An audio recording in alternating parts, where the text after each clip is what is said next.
Between 1981 and 1991, the Somali military, in which Colonel Nur Omar Mohamed, Ilhan Omar's father, served as a senior officer, executed a brutal and systematic campaign of genocide targeting the Isaaq people of the modern-day Republic of Somaliland.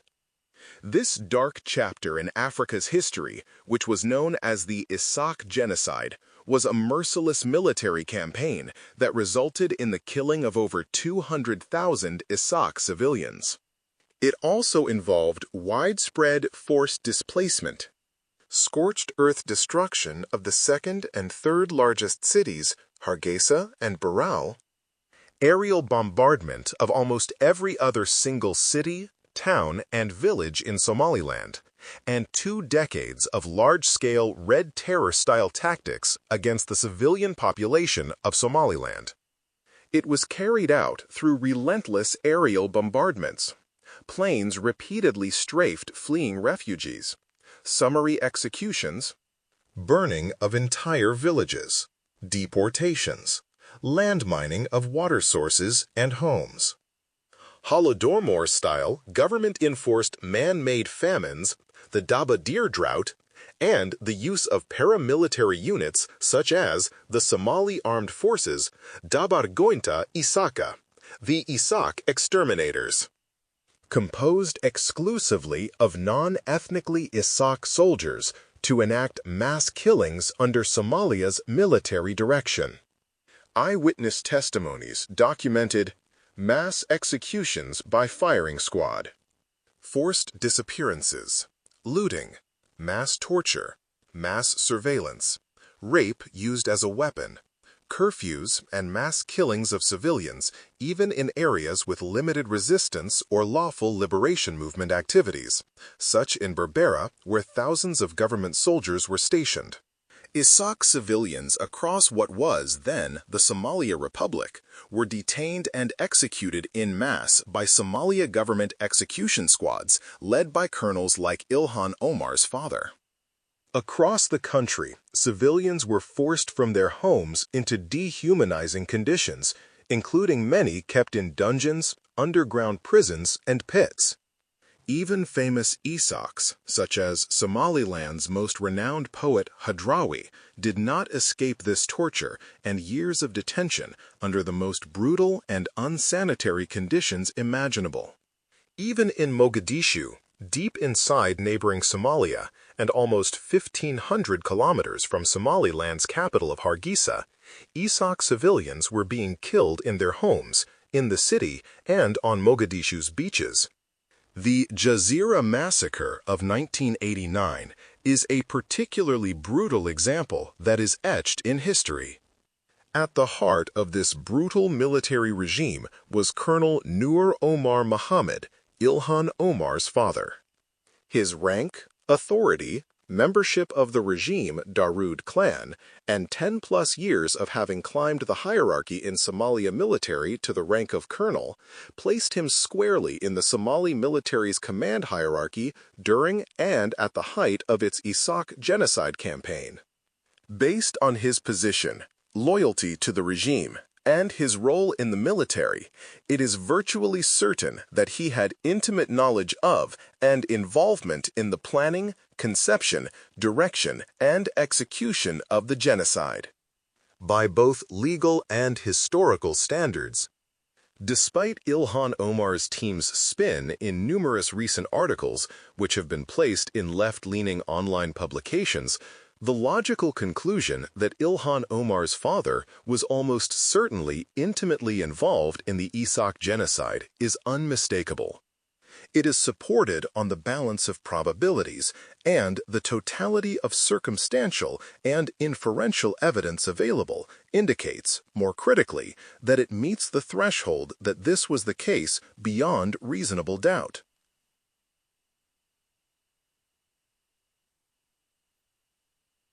Investigations from Africa Watch, Human Rights Watch, Amnesty International, and the UN-commissioned Mburu report, articles from the Washington Post and New York Times are clear. The Isaaq genocide was conceived, planned, and executed using official state machinery.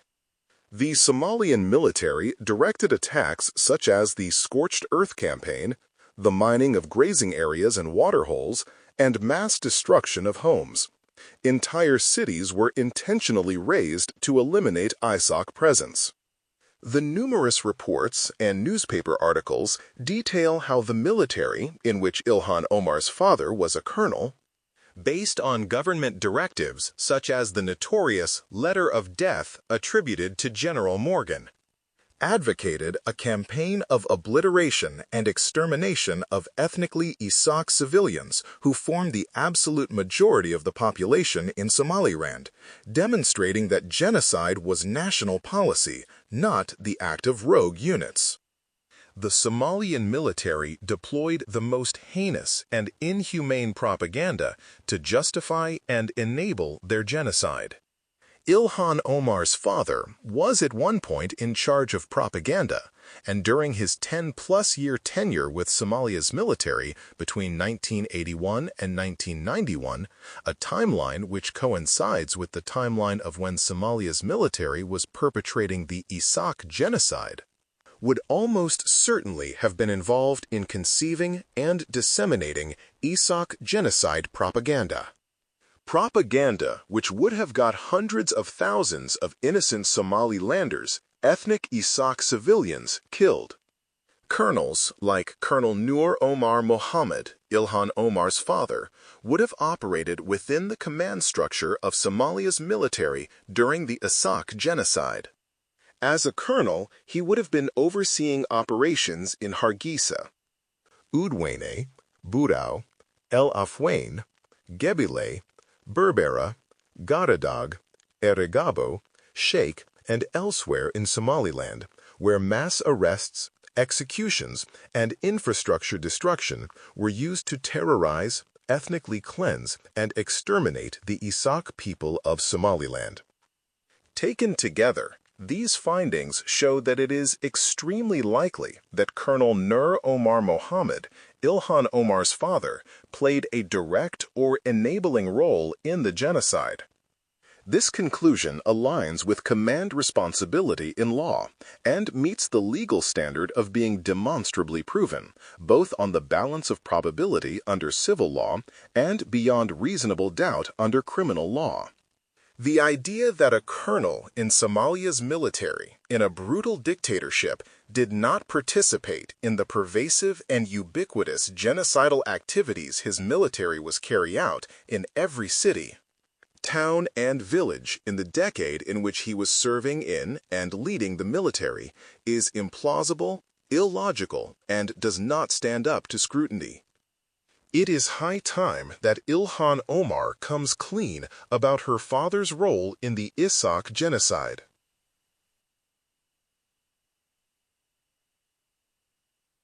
What the Isaaq genocide entailed and the role of colonels in the genocide.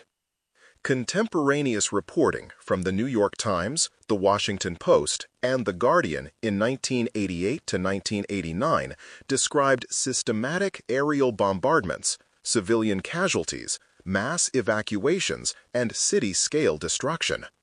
Eyewitnesses at the time compared Hargeisa's devastation to the Dresden of Africa, with over 90% of the city destroyed, widespread displacement, and the use of mercenary pilots for bombing runs.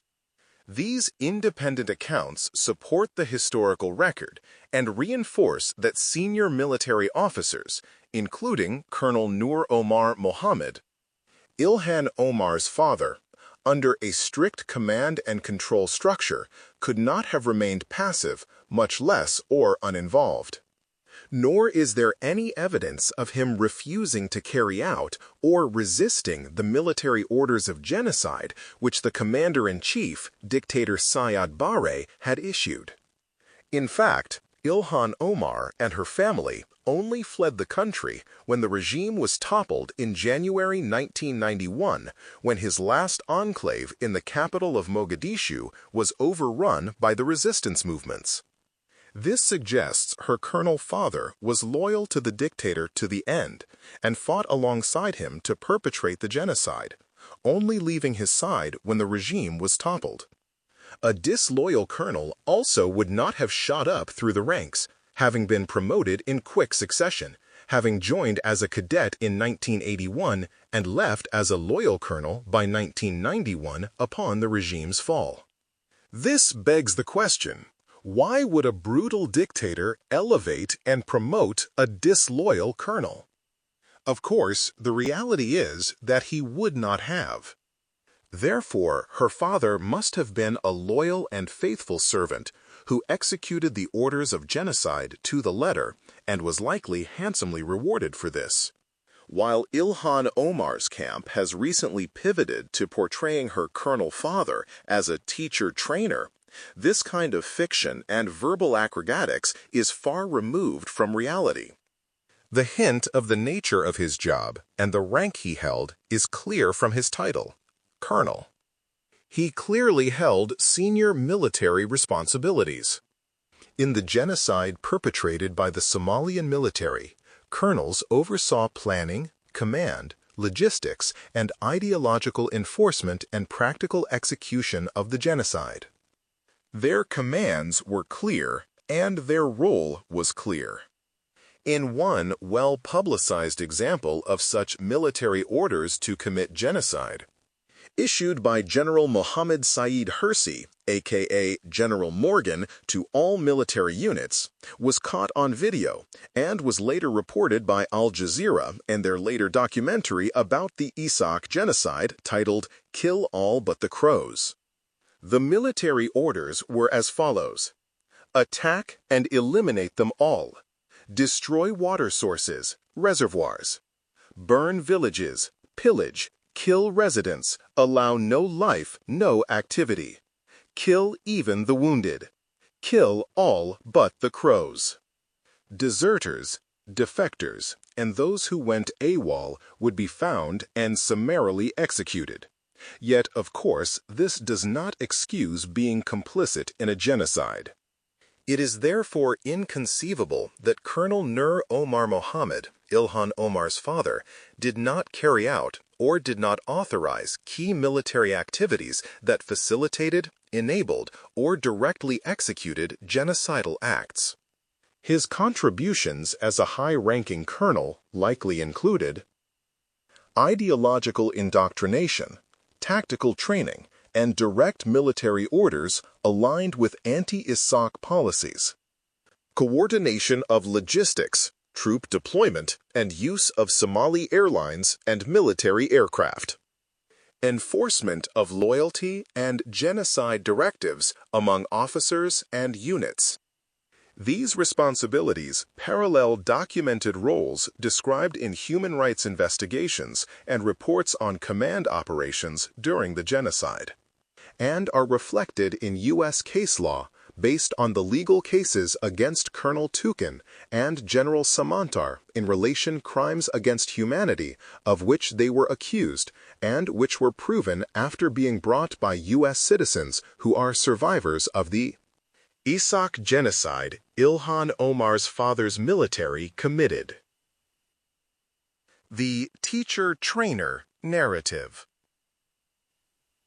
The portrayal of Ilhan Omar's father as a mere teacher-trainer, advanced in diaspora media and sympathetic Western outlets by Ilhan Omar's PR machine, is contradicted by multiple authoritative obituaries and by Ilhan Omar's own account, referencing his colonel rank and military service. This narrative serves to minimize his involvement and sanitize the genocide. But the scale, coordination, and leadership structure of the Somali military confirm that officers of his rank, including Colonel Nur Omar Mohamed, Ilhan Omar's father, were integral to executing genocidal policy, legal responsibility, and U.S. precedent. Under command responsibility, senior officers are liable when atrocities occur under their command and they fail to prevent or punish the perpetrators. U.S. courts have upheld this principle in landmark cases. The two aforementioned cases were one against General Samantar, where a U.S. federal court awarded damages to Isaaq survivors and recognized top Somali officials as legally responsible for genocide, torture, and extrajudicial killings. In a more recent legal case, Colonel Tukey was investigated as part of deportation case where a U.S. judge determined in a U.S. court that Colonel Yusuf Abdi Ali's involvement in the genocide and therefore warranted immediate deportation from the U.S. These are irrefutable legal judgments, not opinion pieces. They confirm genocide occurred and that colonels comparable in rank, role, and responsibility to during Ilhan Omar's father's Nur Omar Mohamed's activities in the Somalia military were found culpable under U.S. and international law. Since Ilhan Omar's father is now deceased, the absence of a legal case with his name attached does not prove his innocence. It simply proves that he was never held accountable for his crimes.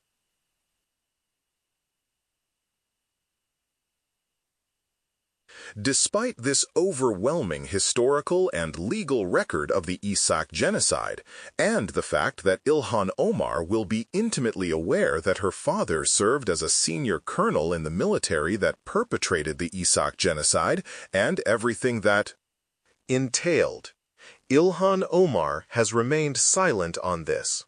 She has never issued a public condemnation of her father's actions, nor acknowledged the genocide in any official capacity. In contrast to her vocal advocacy on various other issues of human rights, she has carefully and skillfully avoided addressing grave issue of immense human rights violations by her own father. Her silence on the topic speaks volumes, is deafening, stands in stark contradiction to her professed values. It exposes her real political focus, virtue signaling, race baiting, and political opportunism in the U.S., while lauding praise on Somalia, the world's most comprehensively failed state, and covering up her father's role in its destruction. Ilhan Omar frequently speaks about Gaza and Palestine, championing genocide recognition and accountability daily, presumably to chase headlines and media attention. Yet, she has never once acknowledged the genocide associated with the military commanded by her own father. This glaring omission underscores profound hypocrisy. She condemns atrocities abroad, but refuses to address atrocities connected to her own family. Her vote against recognition of the Armenian genocide further suggests a pattern, a reluctance to support formal acknowledgement of genocide, lest it implicate and shed light on her own father's former regime. If one considers that the genocide her own father's military was responsible for remains unaddressed, this may explain her opposition to Armenian recognition as part of a broader attempt to quietly and tacitly lend support to broader genocide denial.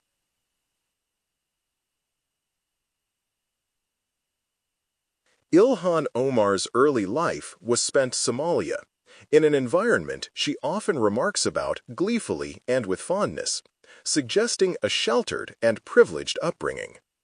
As the daughter of a colonel in Siad Barre's military, she likely benefited from the regime's elite status. Regime officials included colonels, and their immediate family members, like Ilhan Omar, lived gilded lifestyles and were probably, in many ways, indirect beneficiaries of the genocide. It is highly plausible that she, even as a child, benefited materially or socially from the outcomes of the genocide.